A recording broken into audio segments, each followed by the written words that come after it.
Good morning, ladies and gentlemen. Today on Customer States What, we have a 2019 Toyota Sienna with the 2GR engine in it, and the water pump pulley, or the bearing at least, is failing.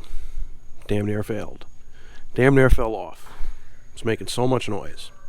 So what we're doing today, we're replacing the entire water pump, and we're going to go through the steps. First step, well, take the radiator cap off, and we're going to drain the coolant. Then we're going to have to take this engine dog bone mount out, this guy right here. We're going to have to, oh, I just tore my glove. Fresh freaking glove, just tore it, great. Then underneath, we're going to have to do some things as well. So, you know what comes next. Well, let's get into this. Well, here we are underneath the vehicle. We have taken it up top, and we are draining the cooling system via the pet yak. And yeah, so we're going to drain the coolant system. We have to undo the hardware to this front engine mount. We have to undo the hardware to this one here, and we're going to have to undo the hardware to this mount as well. The reason being, our water pump. Oh, well, I gotta get this panel off. There we go, that's much better. Now that we have this panel off, we were able to get access to the belt tensioner. We removed the belt. We got our crank pulley. We have our AC compressor here. We have our tensioner here. We have an idler there. We have the alternator there. And this guy right here is our water pump.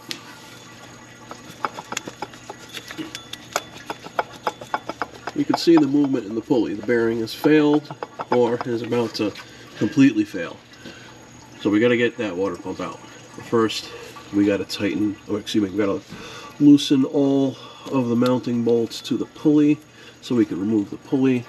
We got to remove all these. We already reviewed that, so we're going to get all that hardware out. We're going to get the top hardware out, and yeah, we're going to continue.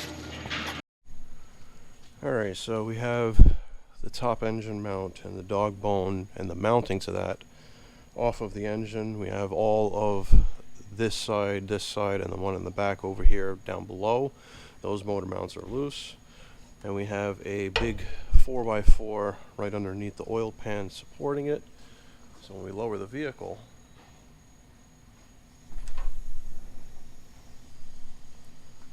we lift the engine up, and now we have enough room to work with. And now I can get the water pump pulley out, now that there's enough room. So next step, we got to remove this guy, then we got to remove the thermostat assembly, and then we will be able to gain access to all the mounting bolts to the water pump and then remove it. Very good. Okay, we have the mounting bracket completely removed, and you can see how much space it actually opened up. We removed this hose clamp from its mounted position because we're going to remove it from here, and we're going to try and remove the thermostat assembly in one piece. We're probably going to remove, or at least this hose clamp, move it from its mounted position so we could take the lower radiator hose off of the thermostat assembly. We get that out of the way, and then the water pump is right below it. We also had a coolant temp sensor right there that we had to disconnect as well. We're going good. Here we have the thermostat assembly out of the way. We removed one of the idler pulleys because it overlapped on the water pump. The tensioner is slightly in the way of one of these bolts, so what I could do is I could put a 14mm on it, move it out of the way slightly, get that bolt out, then put it back to where it was. But now everything is exposed. Thermostat assembly was held on with a 10mm nut here, and then two 10mm nuts, and there is a gasket there that I believe we are replacing, this guy right here. So now we're going to get all the hardware out of the water pump, and we're going to get it out of here. Okay, ladies and gentlemen, here we have the brand new water pump, and here we have the old water pump. The gasket's held in there by the rubber bands due to storage. So this is our new guy. We don't have any play in this. We could see the weep hole is nice and dry. It's a brand new pump. So let's go to the old one. So what we can see here is was leaking out of the weep hole. And we can also see this, where the impeller itself moves because the bearing on the inside is shot. If this failed any further, this metal impeller would start to go into the housing, or this area would start to gouge the block. Worst case scenario, this thing freaking explodes and the belt gets thrown and all sorts of carnage happens. But vehicle came in with a noise. I found the noise. We wrote it up. We sold it. So now we already cleaned the area on the engine where this sits. So we're going to install the water pump with brand new gasket.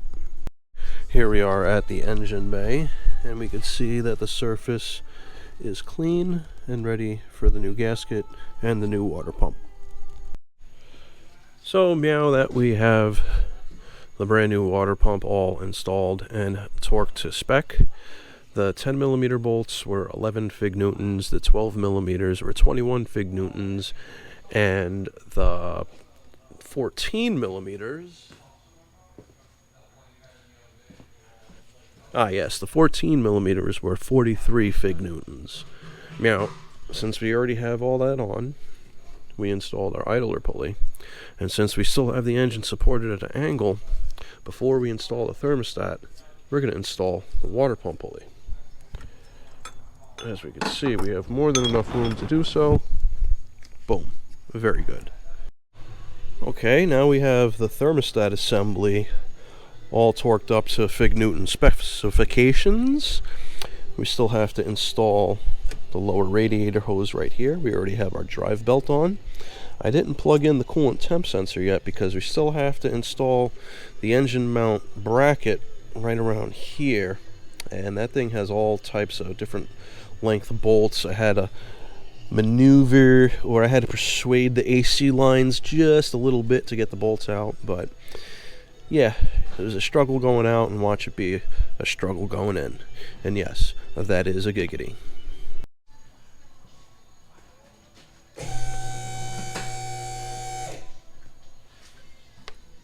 Make sure our sensor's plugged in.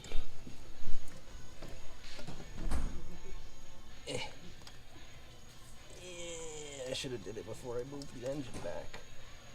Shit, oh, there we go, I think. Yeah, there it goes. Oh, good sound. So here we have this guy, which goes like, well, it doesn't go like that, but you can get the idea. And this guy goes here like that. So we'll start this one. Good. Got that one there. This one here. And we got our dog bone. I think it goes like, yeah, it'll go that way. Alright. Come on, get in your home. Alright, smaller bolt's gonna go here. Okay. Now this one is gonna go here.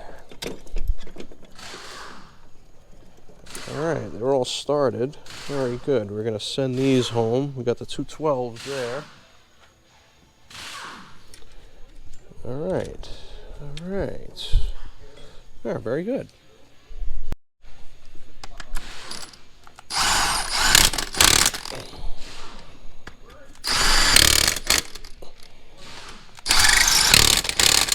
Those are sets of German torque, good and tight.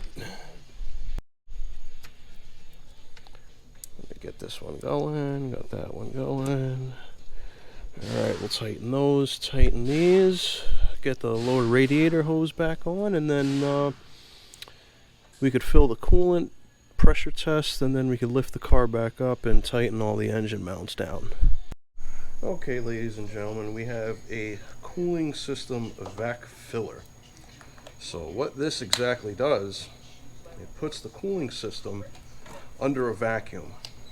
And then when I flip the lever, it sucks all the coolant inside the cooling system. So, what do you say? Let's go.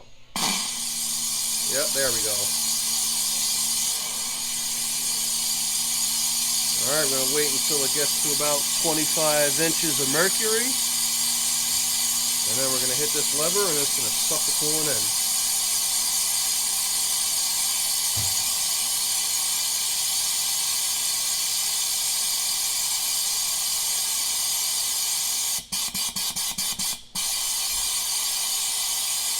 Come on, give me a little more. Alright, don't want to give any more. So now while you're doing this, be mindful of your reservoir that you're taking out of. You don't want this to suck up air. Then you're going to have an air pocket, then we're going to have to do an extensive bleed procedure. But this minimizes the air within the system. So even after this, we're going to pressure test the system, make sure there's no external leaks. Then we'll put our anti-spill funnel on, top it off, and then run the vehicle. Okay, very good. We have the cooling system pretty much filled. So now, after any cooling system repair, especially as extensive as a water pump, after you fill the system, you always, and this is a tech tip guys, pay attention, you always pressure test the system. And if you're not sure what to set your pressure to, always look at your radiator cap. You'll see that there is a reading on that, a kPa reading. That's what you want to set this to. So just pretty much set it on, make sure it's on appropriately, and then you pump the system up.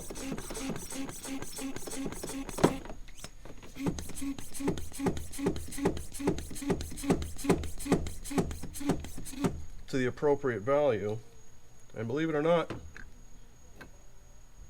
you let the vehicle sit for about 10 minutes. After 10 minutes pass, you come back, you make sure you didn't lose any pressure. If you did, if you lose a good amount, you want to look externally to see if there's any external coolants, especially in the area where you just worked. So, pressure test, walk away, go have a coffee, go have a break or whatever, come back and recheck. Okay, very good, ladies and gentlemen. As we could see, we lost very minimal pressure, barely any. So when you go to remove this, you don't just take it off because the system's under pressure. You have to do this slowly by turning this guy right here. You let the pressure out, you release it slow. Then you can take this off with no issues. Now, since the vehicle has mostly filled coolant in it, we're going to put our anti-spill funnel on. Anti-spill funnel, excuse me. That's our attachment. We got this guy right here. Take this out. We fill it. So what this is doing here is raising the highest point in the cooling system to up here. And air in the system is going to want to get to the highest point. And the highest point is going to be out of the atmosphere. That's what we're going to do. This is how we bleed. This just showed you how to fill the system through the vac. This is how we bleed the system. You could also fill it this way, but the bleed process will be longer. So, as you can see, there's no bubbles. What I sometimes do, I'll give the hoses a quick squeeze, giggity, and you see we'll get some more air. Some random bubbles will come out. But now, we'll run the vehicle to normal operating temperature, make sure that there's heat coming out of all the vents, that it's nice and hot, and we make sure that the overflow reservoir here is at the proper level when we're done. Well, actually, a little overfilled because there might be some air that we do not get, and when the vehicle does burp, it's going to take some coolant out of the reservoir. So we're going to actually overfill the reservoir by a little bit. A C here, I'm not... different measurements, but you know what I mean. Just above the fill line. You know, guys, when you do things right, people will wonder if you did anything at all. And if you guys don't know what to do yet, please like, subscribe, and hit that bell notification for further content.